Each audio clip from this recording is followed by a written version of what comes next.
aplicou o último golpe na democracia brasileira. O golpe, porém, foi dado por aqueles que juraram estar protegendo a República. E as vítimas são aqueles que hoje são chamados golpistas.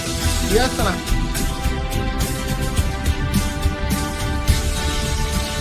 ativados, porque senão você não vai receber informação, você vai ficar dependendo da Globo News.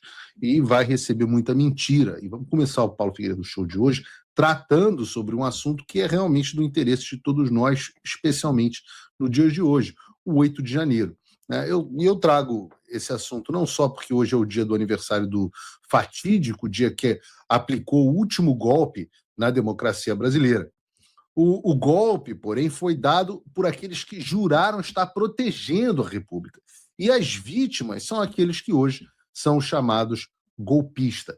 E essa narrativa que se criou, que se pretende criar, e que se criou com sucesso a respeito do 8 de janeiro, pelo menos por algum tempo. Os paladinos da justiça e da democracia, homens como Alexandre de Moraes, Lula e Flávio Dino, com o apoio das Forças Armadas, teriam salvo o Brasil dos homens maus, como Jair Bolsonaro, General Braga Neto, Felipe Martins, Paulo Figueiredo, Débora, Clesão e tantos outros senhores de idade. E é essa narrativa que os homens como o Sidônio Palmeira e Guilherme Boulos querem te vender. Segundo reportou o Pedro Venceslau da CNN, eles estão organizando uma dobradinha por um ato alusivo ao 8 de janeiro que vai ser realizado hoje em Brasília.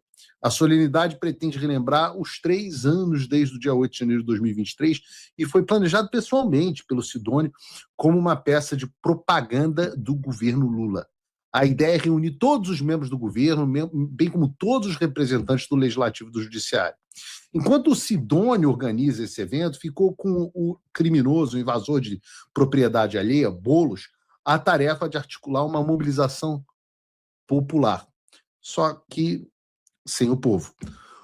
Essa mobilização seria contra a anistia, ou melhor, dosimetria, e é um ato um tanto midiático, que a ideia é que o Lula aproveite a cerimônia para vetar ali mesmo o PL da dosimetria. Vai ser muito interessante. O que nós não podemos permitir, no entanto, é que essa versão passe sem nenhuma resistência ou sem disputa. Por isso é que eu estou usando esse tempo no Paulo Figueiredo Show para recordar ao Brasil o que é que de fato aconteceu naquele dia. Não houve golpe, nem muito menos tentativa de golpe. A Polícia Federal, a Procuradoria-Geral da República e o Supremo Tribunal Federal se debruçaram sobre cada detalhe envolvendo cada pessoa que eles disseram estar envolvida no inquérito do golpe da Disney. Foram anos e anos de investigação e uma enxurrada de dinheiro público para financiar essa suposta investigação. E o que eles acharam? Ora, absolutamente nada de concreto.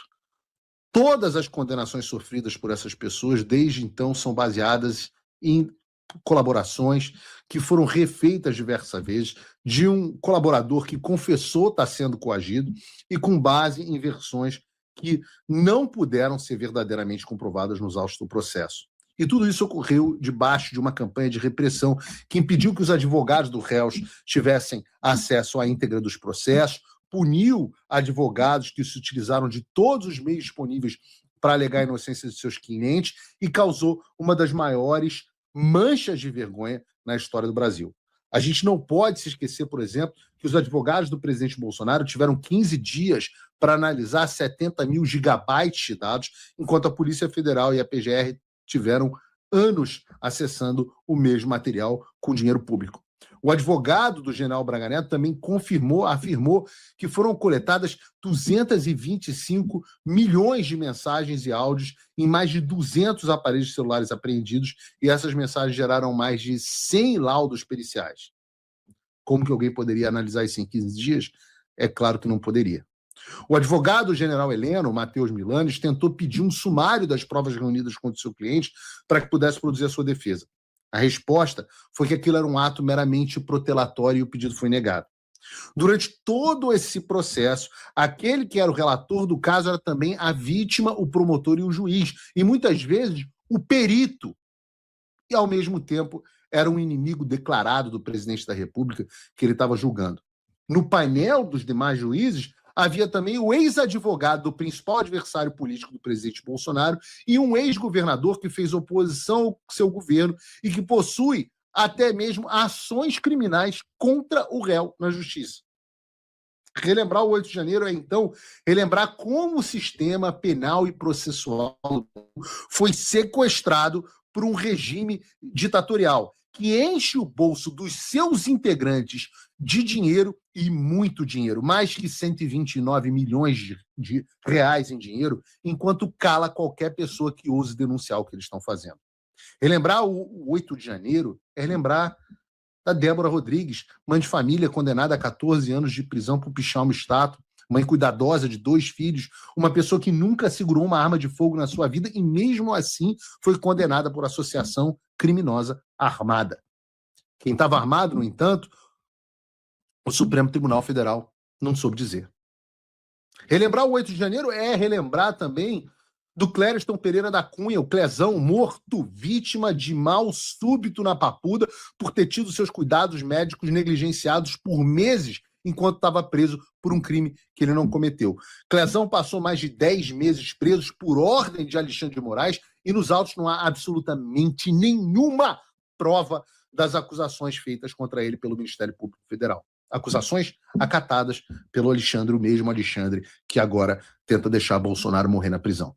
Relembrar o 8 de janeiro é, portanto, relembrar como um povo completamente indignado e exausto de um sistema eleitoral e político que não lhe dá explicações plausíveis quanto aos seus questionamentos válidos, que adota 2 pesos e 2 medidas quando se trata de candidatos de esquerda e direita, que calou quem dizia verdades inconvenientes, que desagradavam o Alexandre de Moraes, como esse povo foi punido duramente pelo regime.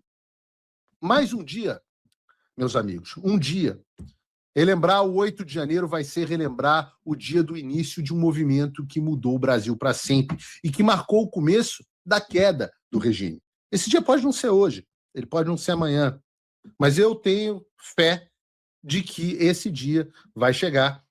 E não só fé, mas eu vou trabalhar para que ele chegue logo. Desistir não é uma opção, pela Débora, pelo Clezão, pelo presidente Bolsonaro, pelo Felipe Martins e por todos os outros presos políticos no Brasil. A gente não vai parar, a gente não vai precipitar e a gente não vai retroceder. Quem durar mais, vence. E nós vamos vencer. E, de fato, a gente não